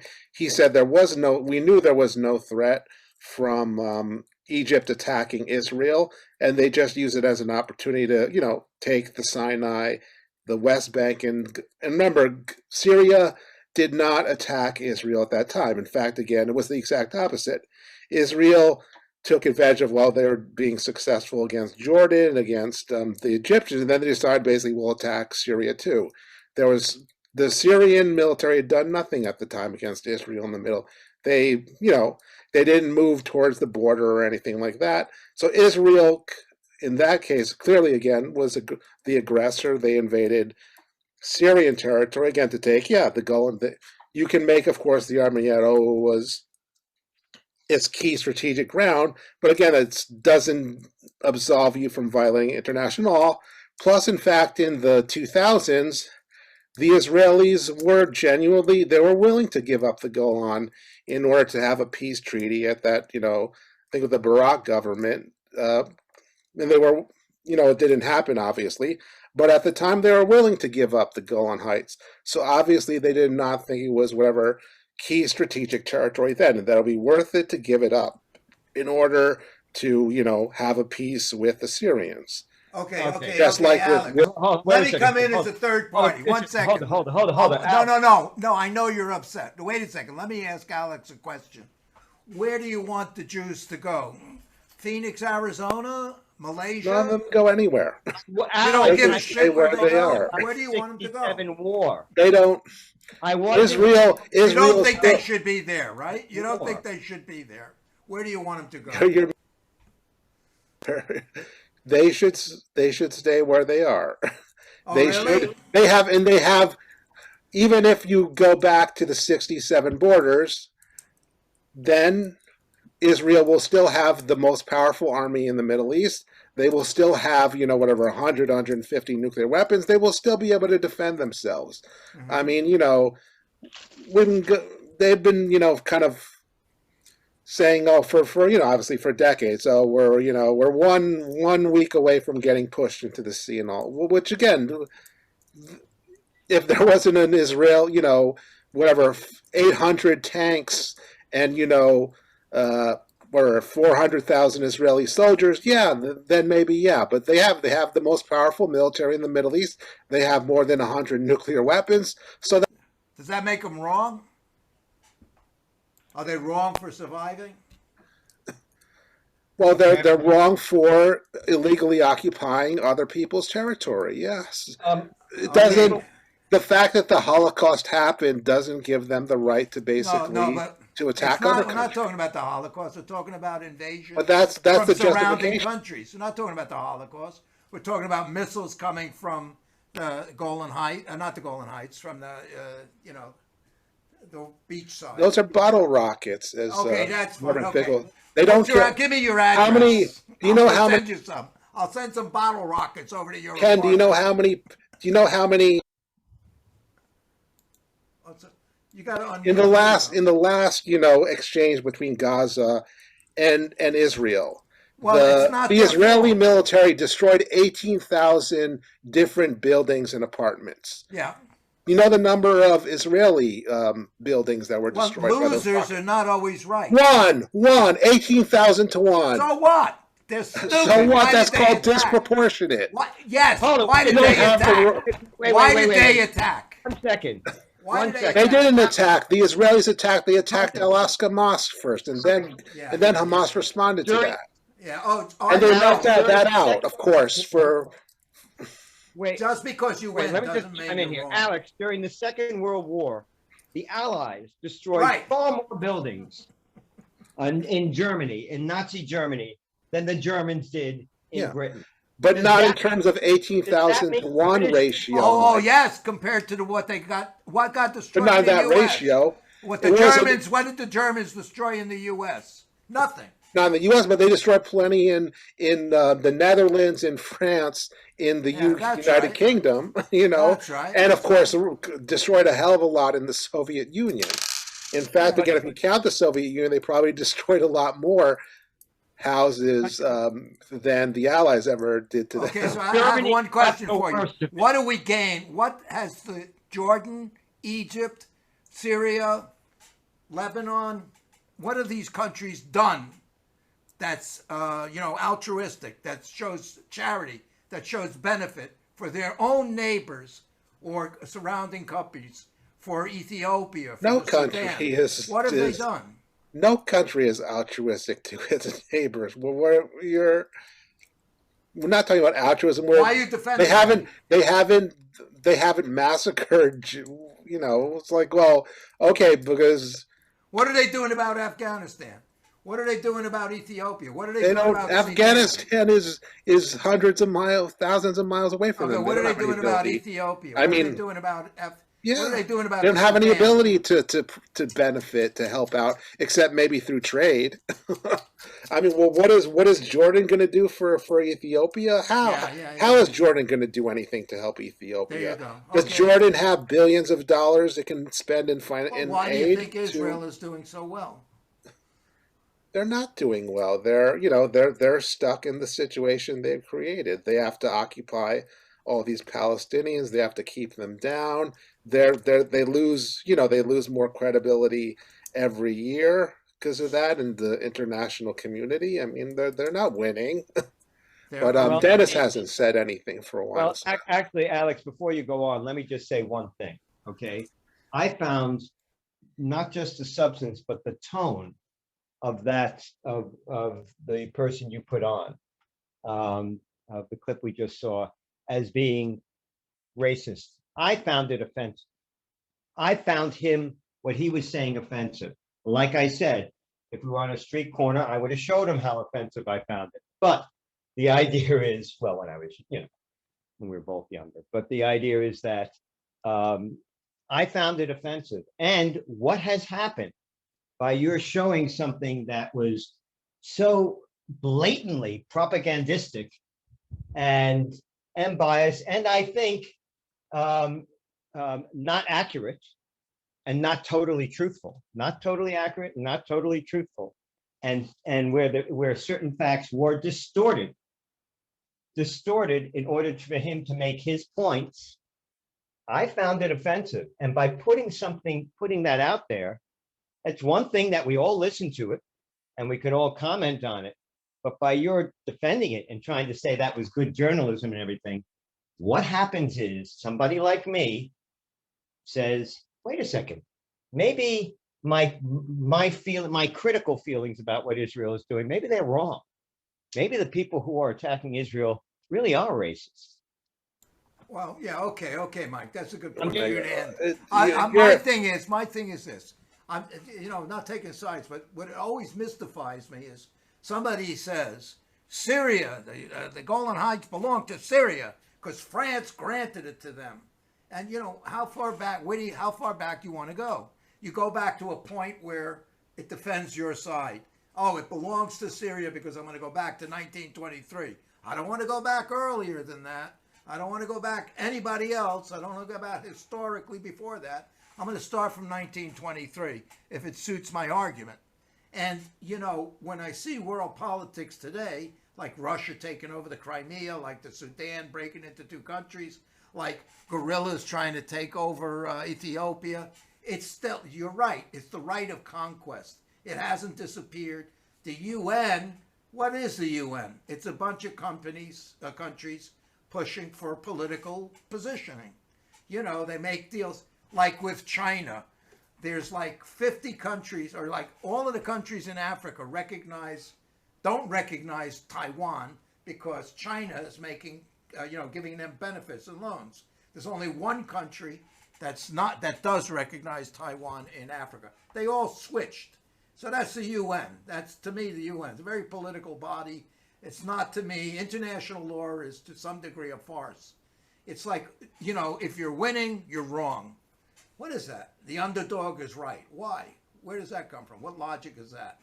And I've really, personally, I have a position. Israel is idiotically stupid to not do whatever they can to make the Palestinians the most successful state in the Arab universe.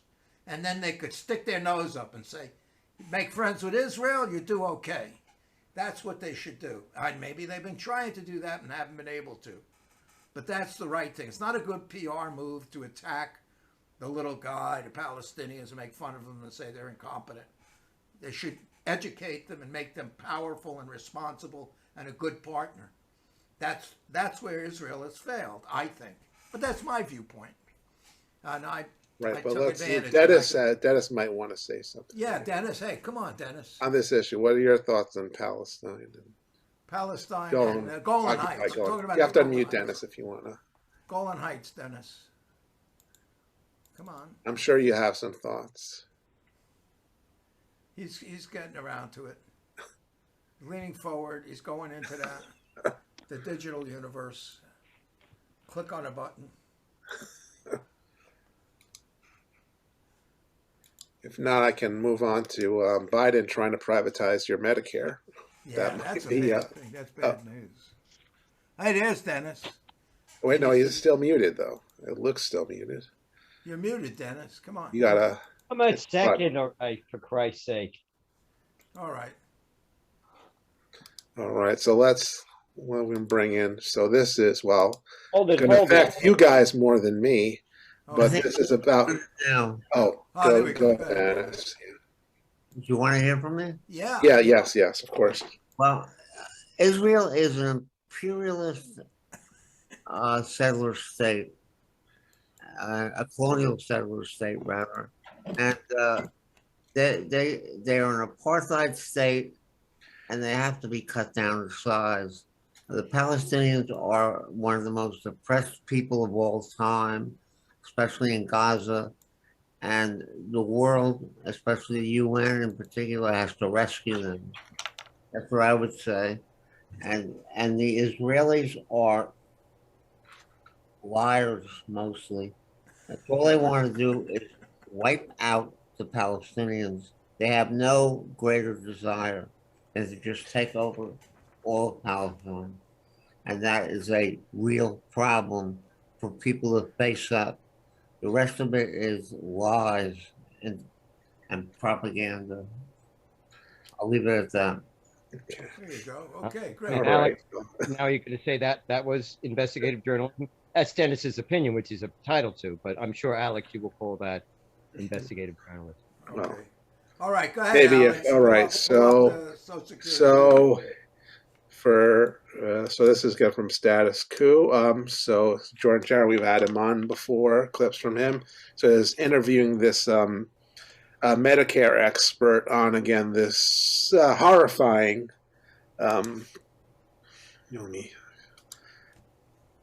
plan that Trump started to basically privatize all of your guys' Medicare and, force you into, privatize plans where you have to pay more money and to kind of a backdoor privatization. But it was interesting. In the country on healthcare, specifically Medicare, and has been one of the leading policy warriors for Medicare for all for years, even before Bernie Sanders popularized the term, even when it was just lowly single payer without the proper term. I wanted to have you on because it's such a news suck, I call it. You've had the negotiations for months about the infrastructure deal and then the Build Back Better plan, which seems like it's about to collapse due to President mentioned. And the Democratic Party pretty much not fighting for anything substantial. There's obviously been what's going on with the aftermath of January 6th and the commission, and there's a whole lot of things going on, voting rights, voter suppression. But quietly, in the middle of all this, President Biden and his administration are continuing a policy or an initiative the Trump administration had launched, which is a lot of complicated terms, which I'm sure we'll talk about it, but essentially seems like a backdoor privatization scheme to privatize Medicare. Can you kind of just, for the dummy, describe what was the Trump administration's plan, or what were they trying to do to try and add more privatization to Medicare, and why has the Biden administration continued that? Yeah, thanks, Jordan. Great to be with you again. Essentially, it's called direct contracting. It uses the term direct contracting entities to describe these new, essentially kind of coordinating entities that are for-profit, mostly, many private equity. And the idea of the Trump administration was to contract with providers and have the providers contract with these direct contracting entities to essentially manage care for enrollees. The trick is, and the reason that this is different from the existing private program within Medicare called Medicare Advantage, is that the enrollees don't have a choice. They don't even know, because the way the Trump administration set it up is it's between the direct contracting entities and their primary care provider. And initially, the Trump administration wanted to just auto-enroll whole populations in specific geographic areas. So if you're in, Tennessee, you would just, your direct contracting entities would have a deal with your primary care doctor, and you wouldn't even know it. And all of a sudden, this entity is saying, hey, we're going to make sure you get the care you need. Well, very unlikely, because they get a much higher percentage of whatever they don't spend on care, they get to keep, even more so than the current private plans under Medicare Advantage. So it's a backdoor scheme that auto-enrolls traditional Medicare participants and enables profiteering. So, to me, we already have Medicare Advantage, which is wildly expensive, and it also denies a lot of claims for seniors on the existing Medicare program. So now it seems like they're trying to create another, I don't know if you would call this middleman or another bureaucratic system, essentially to create profit centers in the Medicare program. Do I have it right? Because it just sounds what you're explaining is an unnecessary additional bureaucratic layer that additional, I mean, this is from the Washington Post story, but you already have 53 companies have signed up and been approved to administer the program. Shockingly, they're a mix of publicly traded healthcare companies and insurers and private equity startups. So it just seems like in the private healthcare system, we have this middleman that we've talked about before is completely unnecessary. The private healthcare companies, big pharma. This is just another middleman. Do I have that wrong? You don't have it wrong. You have it right. And the fact is that this is a patient population that has chosen to stay in the traditional Medicare fee-for-service program. So the Trump administration, which the Biden administration is going along with, said, hey, let's come up with another way to capture these folks, even though they're in traditional Medicare and they've chosen not to go into the private Medicare Advantage plan. Let's come up with a scheme that gets you into a private program anyway. And the idea, see, because basically when it comes to innovation in Medicare, the policy gurus and backed by the industry believe innovation means privatization, means profiteering. So, in traditional Medicare, it's a public program, public good, but we want to still figure out a way to profit off those people, privatize that, innovate through those mechanisms. And so this is their way of doing that. And it is completely unnecessary. It's essentially bringing the practices of managed care into the traditional fee-for-service Medicare program. And as you say, it ultimately depends upon things like prior authorization for care, restricted access, referrals to within networks of providers rather than just full provider choice. And enrollees are, basically sold a bill of goods. They're told they're still in the traditional fee-for-service program. They're told they can go to any doctor, but their primary care doctor, who now has the relationship with this new third party, as you say, private equity firm or for-profit health plan, can now direct their referrals to the networks and reap the benefits. And in fact, doctors can make as much as 40%, according to that Washington Post story, over what they would get under traditional Medicare. So it's quite a scam. And enrollees this is all done without their knowledge or approval. It's completely different. Okay, Ken, so you're in Medicare, I presume. So what are your thoughts on someone stepping in and, suddenly you're, now you're paying a lot more to your doctor or to your, this other middleman? And what should we be doing to, keep this from happening, basically? Oh, it's way over my head what to do to keep it from happening. However, as my wife tells me, they can offer you little perks, basically HMO type services. Yeah. They can offer all kinds of perks, like free transport to the gym and swimming pools and exercising and brunch on there once a month.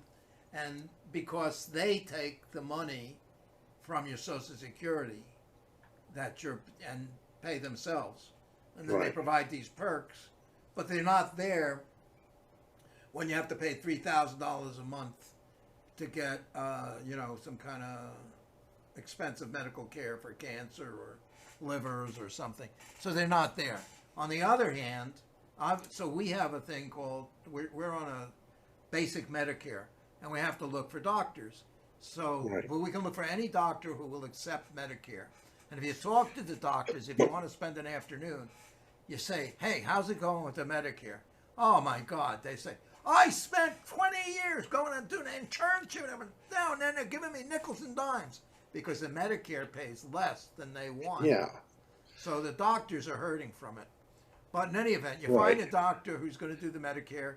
I've had to wait 2 months to get a online visit. They'll open up a Zoom meeting with me. So it's very hard to find Medicare doctors, especially if it's in a specialty. Right. But you can generally find somebody across the street. Yeah. Give you a pat on the back. I don't have any real complaints because I'm not sick. And then they gave away the medical profession gave away all these free COVID vaccines. Wasn't that a good thing? And also free tests. Yeah. Because you drive. Well, again, those should have been just nationalized, and Well, I don't know. The government should have given it to people, covered it entirely, and not let the vaccine create all these billionaires. Well, I know. For sitting on their ass I don't get that and obsessed. being whatever CEO of Pfizer or whatever. Yeah, I punch holes in the wall about all the billionaires. I get real upset about the billionaires. So the thing is. Yeah, and Mike can tell you. Mike, of course, has heard since he's this is what we're Canadian-ophile. Well, a fan of Canada. Mike has heard over and over, the stories about wait lines for the Canadian National Health Service. Whatever. Mike can tell you what the reality is. But so maybe the thing is, you got to be responsible for your own health to a great degree. You got to walk. You got to. Yeah, well, Mike, since you've been in Canada, would you rather have the NHS since you're on Medicare, which would you rather have if you had the choice? Well, the Canadian system works far better. There are waits. There are problems with it. There's no doubt about it.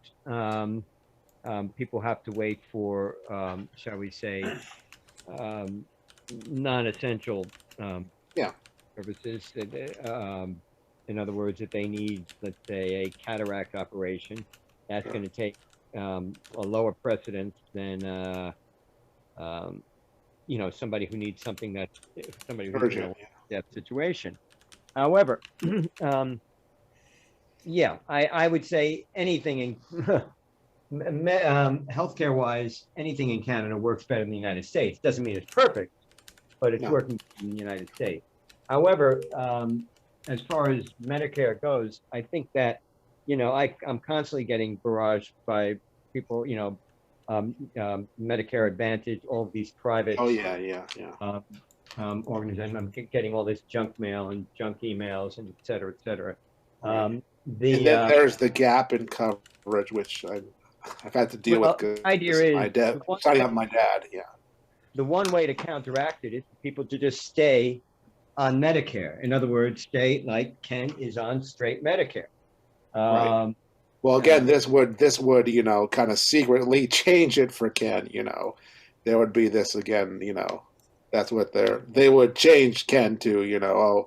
His doctor is using some other firm as a middleman and not even telling him about it, but he would essentially wind up paying more and have less coverage.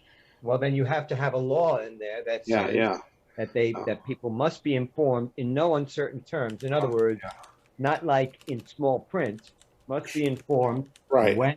But obviously, also there needs to be a movement to insist on that, but also to protect Medicare. I mean, well, there beyond expanding it, forget about expanding it. We need to protect what we have as well. I mean, there is a movement. The problem is that when you're dealing with politicians, politicians sometimes do not listen to the. Well, they listen to the people with money is the problem. Well, they're not listening to Medicare recipients. They're listening to the companies that would be pulling these kind of stunts. But the fact is, look, in other words, I have a Fidelis plan, which is a combination of Medicare and Medicaid. And basically the backup is Medicaid because I don't have a pension plan covering that. So, but Medicare alone doesn't cover everything. But you just have to make sure that, and in other words, somebody has to put through a backstop measure so that none of this can't be done behind people's back without them knowing it and without giving them choice, without giving them the right to choose how they want their Medicare administered. However, I will say something else. Even if they do that, the problem is they can overcomplicate the system enough so that people won't know what to do. Or if they can advertise for the new plan, they can trick gullible older people into changing over from regular Medicare when it doesn't benefit them.